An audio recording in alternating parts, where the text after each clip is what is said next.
Tired of the everyday routine? Ever dream of a life of romantic adventure? Want to get away from it all? We offer you Escape. Escape, designed to free you from the four walls of today for a half hour of high adventure. Tonight we escape to an early California gold camp and an exciting tale of frontier revenge, as Les Crutchfield tells it in his colorful story, The Pistol.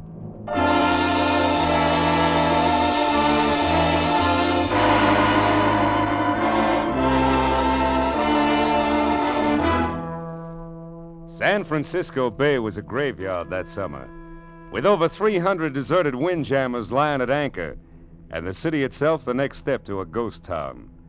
Every man who could walk, run, or stagger had headed inland to look for gold, and the women had followed.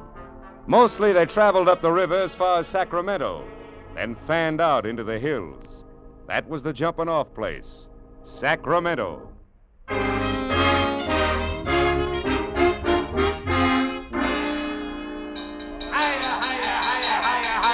Step right in, boys. Move up close. Everybody sees and everybody gets a chance. Anytime old honest Faraday runs an auction, you know it's on the level. All right now, friends. The pistol I'm holding in my hand here is the first one of its kind ever seen west of the Rockies. The first model of Dr. Samuel Coates' new 44 caliber 6-shooter. The gun that fires 6 times without reloading. Now, who'll open her up with a bid of $250? Did you hear me? $250. Come on, boys. There's plenty of gold on the Sacramento River, but only one Colt 6-shooter. Now, did I hear a bid of, say...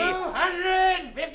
Thank you, sir. The man says $250. All right, here we go. I stood there in the hot sun on the Sacramento waterfront and watched the crowd bidding for the pistol. Roustabouts, gamblers, vaqueros, gold miners, men from everywhere and from nowhere, and a few women. I wanted that gun myself. I wanted it bad. I was taking a stagecoach to Rawhide Flats in the morning, where my brother Dave and his partner had located a rich claim. And I didn't plan to load myself down with an outfit, but a gun was different. I was packing $1,000 in gold eagles, and I was ready to lay out a good part of it to get that 6-shooter.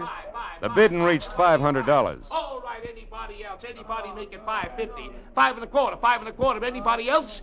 All right, going once. Going twice. $600. $600. And the new bidder. I have $600. Gentleman here bids $600. Will anybody make it $6 1/4? $6 1/4. Only $700. And another new bidder. And the little lady knows a bargain when she sees one. All right, I'm bid $700. 777. Will anybody make it 8? How about you, mister? Follow the bid 6. Would you want to raise it again, sir? Sorry, mister. 6 was my limit. Let her have it. All right, anybody else? Going once?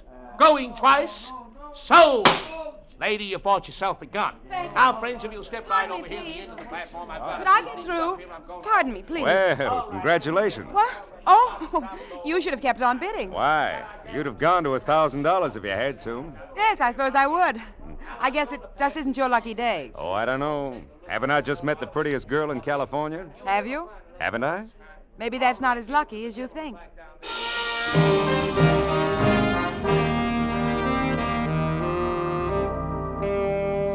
When I climbed on board the stagecoach to Rawhide Flats the next morning, I found 7 trunks had already been loaded.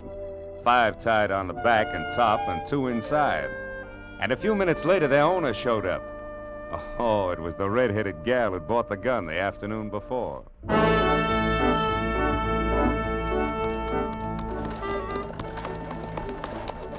It took 5 miles out of Sacramento to break the ice. And after that, well, I learned her name was Teresa Blake. She'd been down to San Francisco to buy some new clothes. And she was on her way back to Rawhide Flats. No. No, I don't live with my folks. I don't have any folks. I work. Oh? Doing what? I'm a singer at the Brass Nugget Saloon. I see. No wonder you wanted a gun so bad. No, I never have any trouble there. I got the pistol as a present for my boss, Mr. Mallory. $700 makes a pretty expensive present, Miss Blake. He's been good to me. Awfully good. I see. Well, anyway, it's a great gun. In 15 years, every man west of St. Louis will be packing one. Oh, I was going to give you something. I almost forgot. A sort of consolation prize for losing out on the gun. Oh, here it is. Yeah, it looks like a little gold nugget. Brass, not gold. It's to hang on a watch chain. Souvenir of the Brass Nugget Saloon. Of course, you can pretend it's real gold if you like. All right, I will then. I hope that's not what my young brother's doing on the Boston Pocket claim of his. I mean, pretending it's real. The Boston Pocket claim. Uh-huh. You said your name was Storm. That's right. Jonathan Storm. I didn't even recognize it until... Then you're Dave Storm's brother. Yeah. Do you know him? Yes. Yes, Mr. Storm, I wonder if you'd mind if I tried to get some sleep now.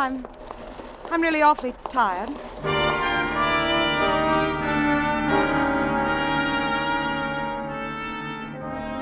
Around the middle of the afternoon, our stagecoach dropped out of the rough hills we've been traveling through, ran down into a comparatively level gulch, splashed across the ford in the creek below town, and swung into the wagon-rutted main street of Rawhide Flats. It was like every other boom town I'd seen.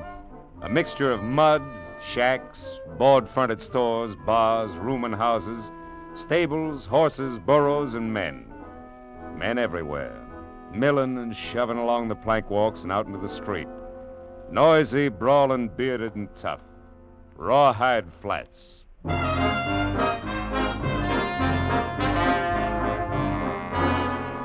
Half-hour later, I rented a horse and rode up through the canyon north of town.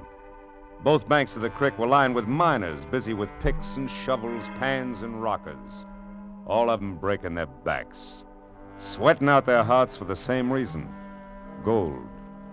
About 3 miles up, I turned into the side canyon the man at the livery stable had told me about. And a few yards in, I found it blocked off by a 6-foot rail fence. All right, mister. That's far enough. Yeah? Afraid I might jump that fence? Don't get smart. Just turn that horse around and head out the same way you came in. Why? I just got here. Is this the Boston Pocket claim? That's right. You're as close to it right now as you're gonna be. Go on, get. Now, look, suppose you put that rifle away before it goes off and hurts somebody, huh? And go tell the owner his brother's here. Barton Mallory's got no brother. Now get out. Mallory? The way I heard it, Dave Storm is the owner of this claim. Storm? Are you Storm's brother? That's right. Is he around here? Get out of here, Storm. Boot that horse and ride, do you hear me? This is the last warning you're gonna get. So start riding. All right, mister. I never argue with anybody who's packing a rifle, unless I've got one, too. And maybe the next time I will have. Come on, boy, get up!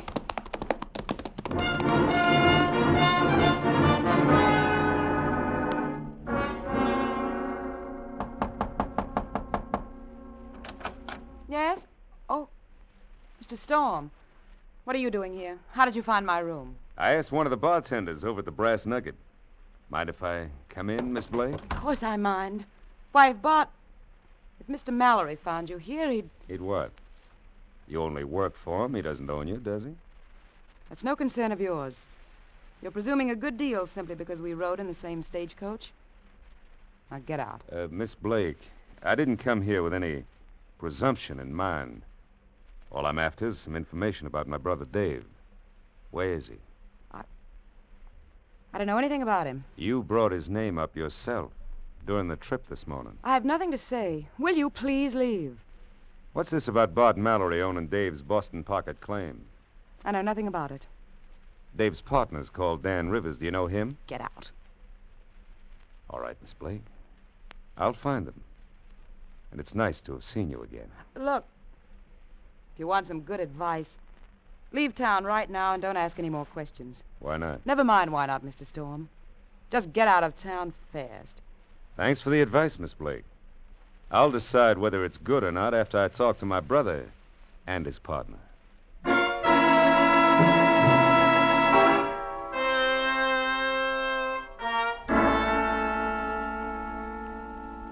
Now, look, Dan, you're Dave's partner, so let's have it straight. Why does everybody shut up like a clam when I mention his name? What's this all about? Where's Dave, anyway? Jonathan, I wish somebody else had told you. Told me what? That David is dead. Dead? That's right, Jonathan. He was... Go on, Dan. What happened? He was shot in the back We found him lying in the street at the north edge of town one morning a couple of weeks ago. I see. Who did it? You want the official story? Yeah, first. They say Dave dropped into the Brass Nugget Saloon late that night and sold the Boston pocket claim to Bart Mallory. Took $12,000 in gold certificates for it. And they say that's how come he was murdered and robbed after he left the Nugget. Has Mallory got a deed, a bill of sale? Yeah, he's got one all right with Dave's name on it. How come Dave could sell the claim out from under you even if he wanted to? I thought the two of you were partners. We were, but we recorded the whole claim in Dave's name. And that way only one of us had to make the trip to Sacramento. All right. That's the official story. Let's have the other one. Dave wouldn't have sold out to Mallory for any amount of money. Mallory had been after him for weeks, but Dave and me both knew we had the best claim in Rawhide Flats. So? Some of his gunslingers bushwhacked Dave. Mallory turned up with his phony deed the next day. And everybody in town knows it, but nobody dares to say so. I suppose it's like every other boom camp. No law here yet, huh? Only what law a man can make for himself.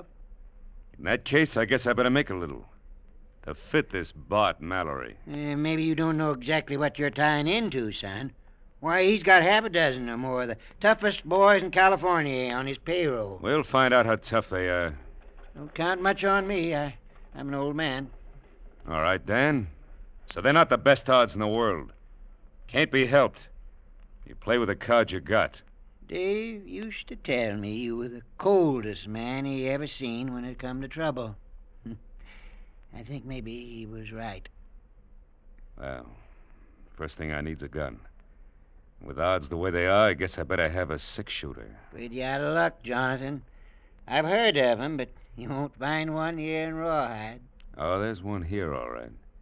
Fella got it just today. Fella named Mallory. Mallory? Now, wait a minute, Now, look, son. Dan. I thought a lot of my brother. And I don't like the way he was killed.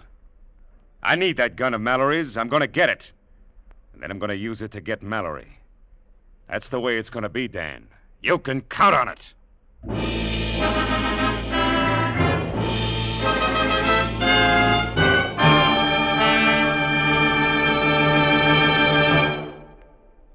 In just a moment, we will return you to the second act of Escape. But first, another Wednesday night, Star Night, coming up on CBS again tomorrow.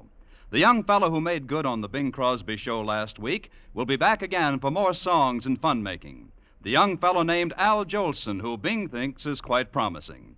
Burns and Allen will be around again with more of their madcap humor, and Groucho Marx will be throwing the ad-libs fast and furiously on You Bet Your Life. And Dr. Christian, the only show in radio where the audience writes the scripts, will be announcing a great new prize contest. They're all heard on most of these same CBS stations. So tune in tomorrow night for Dr. Christian, Groucho Marx, Bing Crosby, and Burns and Allen. And now we return you to Escape.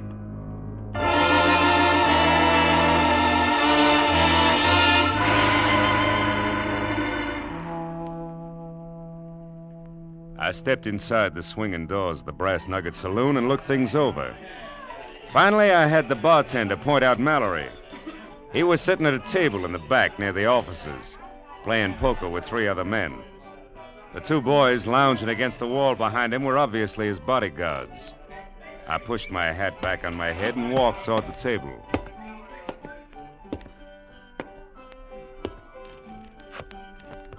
Well, there you are, boys. 4 10s. I guess that ought to do it. Sorry to butt in, but is your name Barton Mallory? Yeah, that's right. Something I can do for you?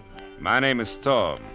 Jonathan Storm. This is the one I told you about, boss. You probably knew my brother.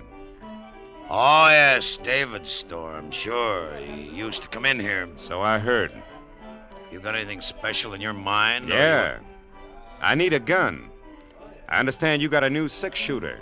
I'm sorry, it's not for sale. I didn't say anything about buying it. I'll bet $1,000 against that gun on a cut for high card.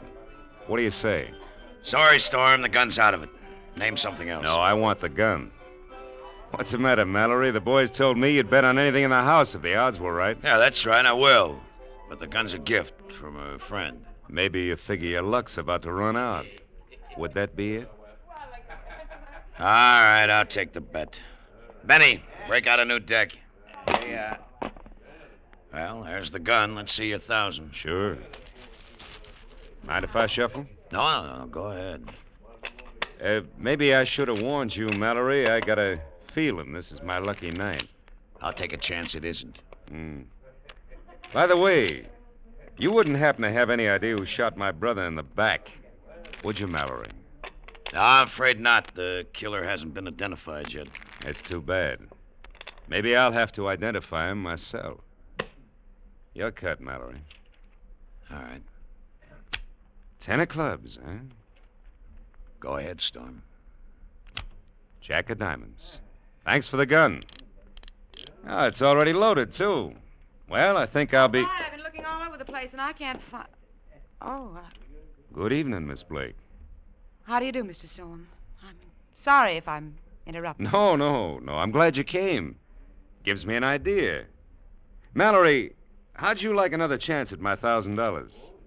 What's the bet? High card again. $1,000 against a kiss from Miss Blake. What? Of course, maybe you don't have any say over her, huh? Wait a minute. The bet's on. You want to shuffle again? No. Go ahead, cut. Queen of spades. You'll find that pretty hard to beat. Yeah, I guess you're right. Ace of hearts does it, though.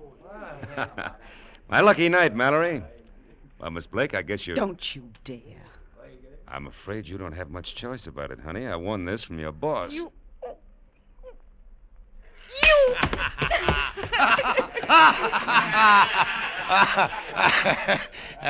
It's too bad, Storm. Looks as if the lady doesn't like your brand. No, I guess not. I didn't expect her to be the one to have to tell me, though, Mallory. I kind of thought that you might resent that, might want to do something about it. Well, why? That's what she's here for. It's her job. She gets paid to take care of the customers. Why should I worry about a cheap little... Watch your talk! Hold it, boys. You're covered. All right, Mallory, you better get up off the floor and call up those dogs of yours. If either one moves, I'll kill him. All right, boys. You can drop it. Storm, it was a pretty bad mistake you just made. I don't forget things. I think maybe this was your last lucky night. I'll make that a bet if you want. All right, boys, come on, let's go. Mallory and his gunman went into the office and didn't come back. Finally, after about an hour, I walked out of the Brass Nugget and bumped square into a middle-aged woman who'd been waiting for me just outside. She said Teresa wanted to see me right away in her room.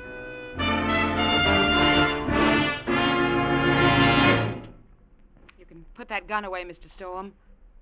I'm here alone. This isn't a trap. And what is it? I want to know why you made that bet. I mean, about kissing me. Suppose we just say I wanted to. Let it go at that. You're afraid, aren't you?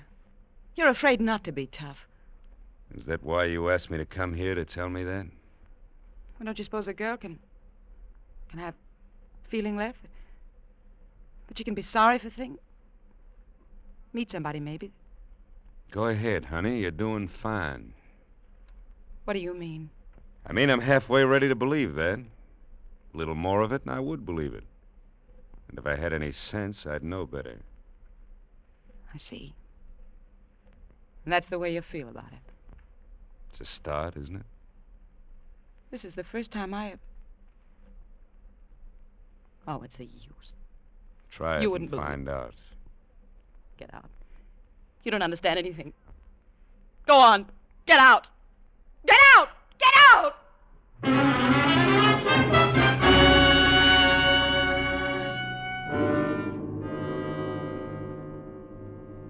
I'm telling you, son, it's the worst mistake you could have made. Knocking him down like you did last night, why, he won't think of nothing else. Not until he's killed you. People have tried that before, Dan. I'm still here. But you haven't got a chance. His gunmen will be watching like hawks for the first second you're not covered. The whole town isn't on Mallory's payroll.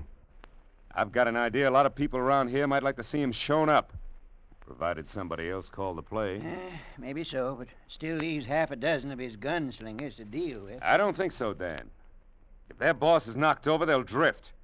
I've seen hired guns before. Odds are against you, son. Well, I feel lucky. It's worth a chance to get Mallory. Not only for killing Dave, but because of what he's doing to Teresa Blake. Teresa Blake? Yeah, I kind of think she'd be a pretty decent kid if it weren't for him. Yes, Jonathan. That's what your brother Dave thought. What? He was crazy about her, too. Hung around the Brass Nugget every night. She kept leading him on. I guess that fitted in with Mallory's plans. Yeah. I guess it did. I guess it still does. What do you mean, son? Nothing, Dan, when you come right down to it. I guess when a man turns soft, it always starts with his head. I'm sorry, Jonathan. I didn't know you felt that way about her. Oh, it's all right. I'm glad you told me. Glad I found out in time. And now that I have, I think I can use Miss Blake.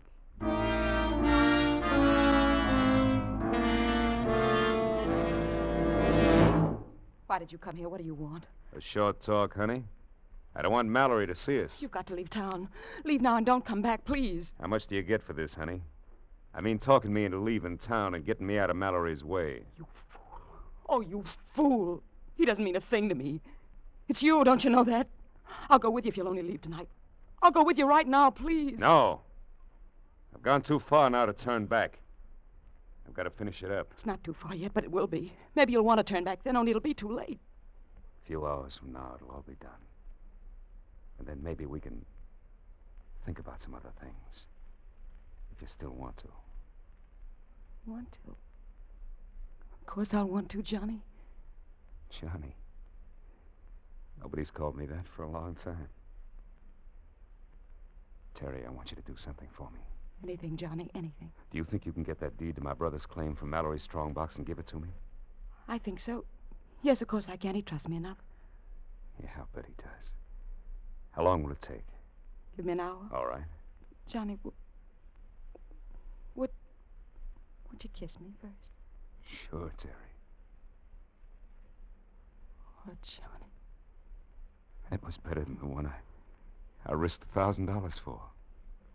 Nobody could buy that for $1,000. Nobody ever has. Come back here to my room in an hour, Johnny. I'll have the deed.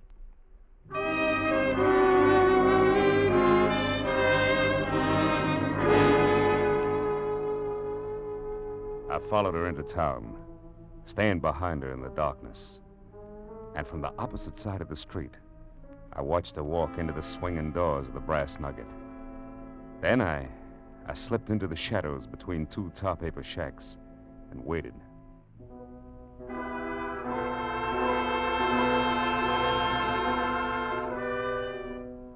It was a half hour before they came out of the saloon and headed down the street toward Teresa Blake's rooming house. All 6 of Mallory's gunslingers. He wasn't taking any chances. Terry had double-crossed me after all. Just the same as she double-crossed my brother.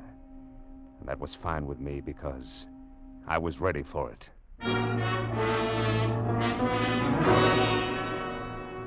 I walked into the Brass Nugget and down the hallway at the far end of the bar. I eased the 6-shooter into my hand and stopped in front of the door to Mallory's office. Come in. Evening, Mallory. Stop.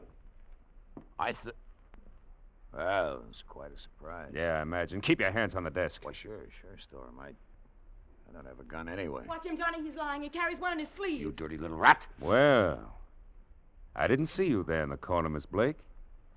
Thought you might be down the street waiting to watch the fireworks. They made me tell, Johnny. One of the boys followed me and saw us together. When I came back here, they made me tell. They hit me, look. That must be real painful. Almost as bad as being shot in the back like Dave was. I didn't know what they were planning. I didn't know Bob was going to kill him. Johnny, I swear I didn't. Drop it. Mallory, you got a forged bill of sale there in your strongbox. I want it. Sorry, Storm. You're out of luck. I won't open the box and you can't. What makes you figure you're in a position to argue about it? Why not? Because you've got a gun on me? You wouldn't shoot an unarmed man, Storm. What about that gun in your sleeve? I'm not drawing. I see. All right, Miss Blake, get out of here. Johnny, what are you going I said get out. Don't bother going after the boys. There won't be time. Johnny. Get out!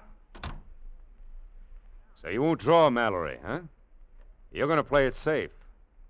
I'd be crazy to do anything else. Maybe. The only way out of this room is through the door behind me. I noticed that kerosene lamp has a glass bowl on it. Ought to start a nice fire if I picked it up and smashed it against the wall. Storm, you fool! What about it, Mallory? My gun's in the holster. Want to stay there and burn or draw and try to get out? This place will go up like a tinderbox. Take your choice, Mallory. Draw or burn. Storm, you can't leave me in here like this. Draw or burn. All right, then, if you... Tough luck, Mallory. That's for Dave. And that's for me. All right, hold it a second. Hold it. You better clear out of here fast. The place is on fire. And anybody that works for Bart Mallory is out of a job. He's dead. Jonathan, son, are you all right? You're not hurt? No, I'm all right, Dan. Come on, let's get out of here. Sure, come on, son. Mallory's dead. I guess that takes care of it, Dan. Jonathan, you're the luckiest man alive. Yeah, sure. Somebody might go down to Jackson's rooming house. Tell those bushwhackers and Mallory's they can hit the trail north. The boss is dead. Your boss is dead. This ought to be far enough, Dan. Look, the fire's breaking through to the roof. Won't be long now. Johnny, are you all right? Sure, I'm all right. What of it, Miss Blake? Thank heaven. Oh, Johnny, if anything had happened to you, I couldn't have gone on. Miss Blake, I've got something for you. It's a nugget. Some people might figure it's real gold, but actually it's only brass. There you are. Pick it up. And then get going. What do you mean, Johnny? I mean, you better catch up with the boys. They'll be heading north. But you said that we... Drop it. Oh, yes. Here's something else you can have, too. Your six-shooter? No. It's yours. You bought and paid for it. It's got one shot left. Use it any way you want to. Only get out. Beat it. Johnny, you're wrong, you know. You're wrong about a lot of things. But what's the use? That's right. What's the use? Bye, Johnny. Son, you hadn't ought to give her that pistol. That was your luck, you might call it. I think my luck's all run out, Dan. Yeah. Claim is all yours. I'm leaving in the morning, heading south. Why, son, there's nothing south of here. Yeah. But it's the surest way I know to keep myself from heading north.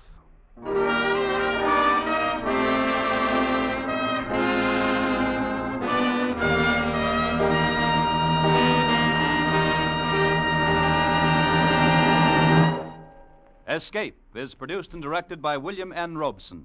Tonight we have presented The Pistol by Les Crutchfield. Featured in the cast were Gerald Moore as Jonathan Storm, Betty Lou Gerson as Terry Blake, Charlie McGraw as Bart Mallory, and Will Gear as Dan Rivers. Also heard was Eddie Marr. Special music was arranged and conducted by Del Castillo. Next week. You are in command of an English destroyer sailing to join the North Sea Patrol in October 1914. It is midnight, and from the enemy coast comes a desperate signal for help, which you would like to ignore, but from which there is no escape. Next week, we escape with Robert Buckner's exciting and unforgettable tale, The Man Who Won the War. Goodbye, then, until this same time next week, when once again we offer you Escape.